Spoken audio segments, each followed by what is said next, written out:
Pinatuman ng mga pabulukan hanggang sa lubog.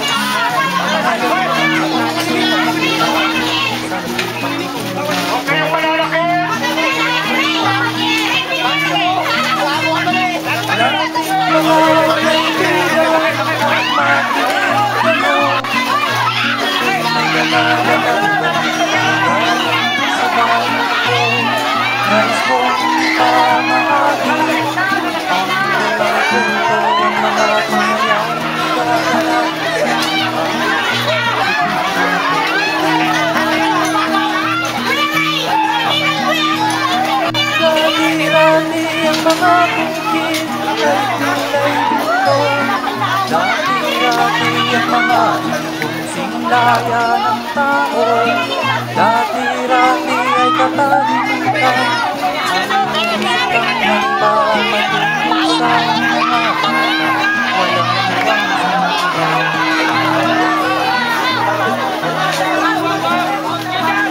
Ngayon ay lupang tila ako managsisimula mo.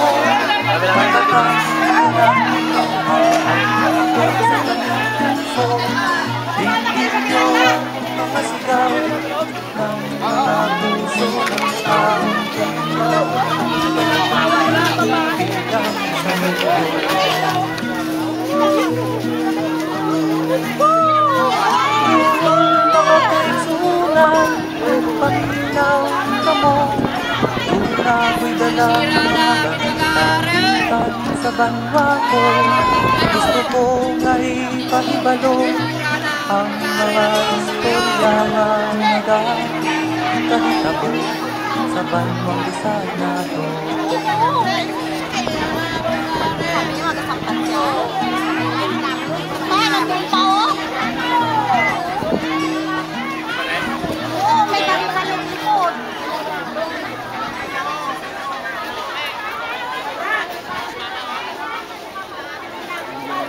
Oo, nakunang ko na kanina.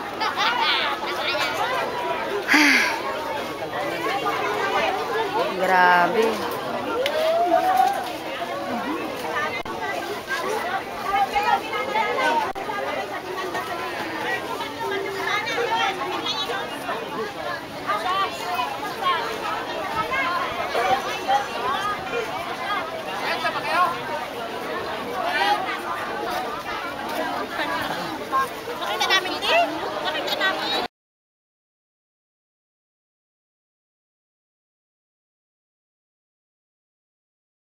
Una, ako ay naglalahad o nagdideklara ng maigting na pagkondena sa ginawang karahasan ng mayor ng San Jose, na si Jose Tapales Villarosa. Wala siyang kapangyarihan, wala siyang karapatan na manakit ng kababaihan. Wala siyang kapangyarihan na isa-isang tabi ang batas. Wala siyang kapangyarihan na hindi idaan sa proseso ang mga gusto niyang ipagawa diyan sa bayan ng San Jose. Si Jose Tapales Villarosa ay hindi isang batas.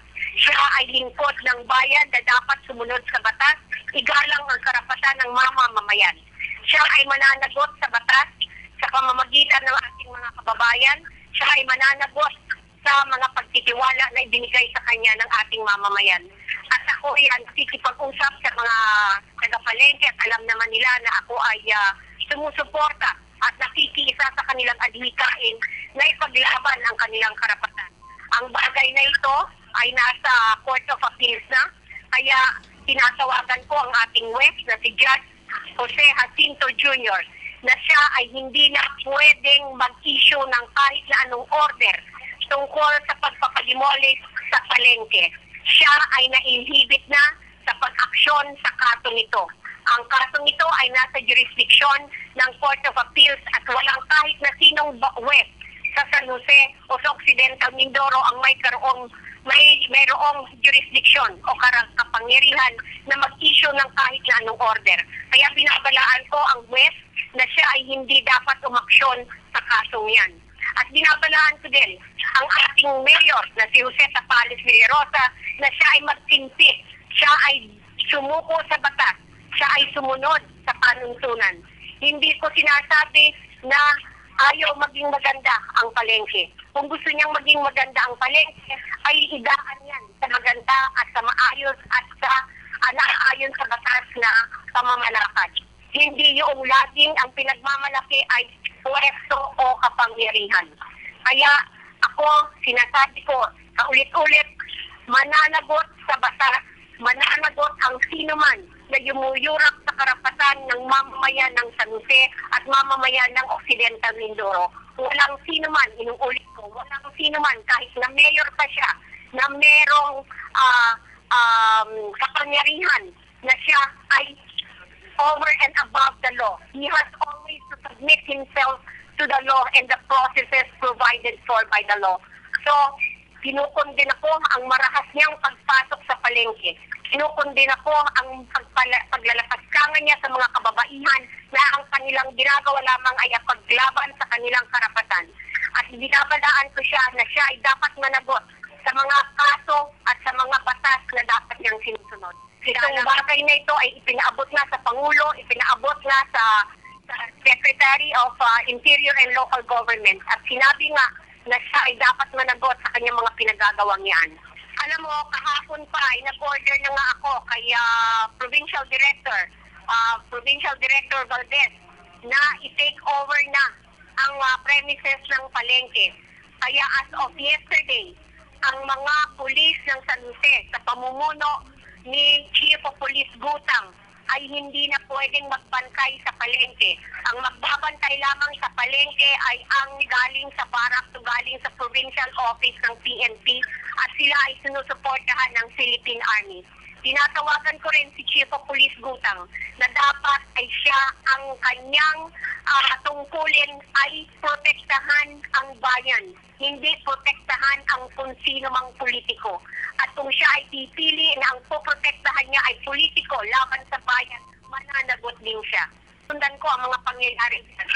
Yung mga nasaktan ay alam na rin yan sa Department of Justice at may aksyon na ginagawa ngayon para maprotektahan ang mga kababaihan at mga tao at mga mamayan na sinaktan at pinagbuhatan ng kamay ng magaling na mayor ng San Jose. Pero talagang ako lang naman ay nagsasabi at nagsasalita na ang lahat ng tao ay dapat sumusunod sa batas. Ang taong hindi sumusunod sa batas ay dapat panagutin sa legal na pamamaraan. Kung ang mayor na yan ay hindi kumikilala sa batas at hindi sumusunod sa batas, ay siguro ang mamamayan na ang magpapasuko sa kanya sa batas.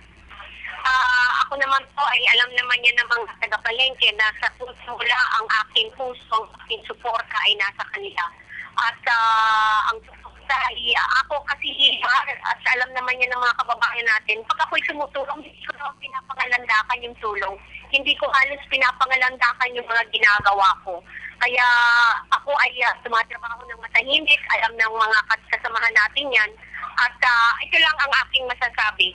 Basta nasa tama ang pagkikipaglaban para sa karapatan ng mamamayan, nandyan ako, kasama ako hanggang sa wakas. Sabi nga, walang hanggang samahan nito at ipaglalaban natin yan sa mga despotikong pinuno na nagkamali ang ating bayan na sila ay iluklok. Oo, nakunan ko na kanina.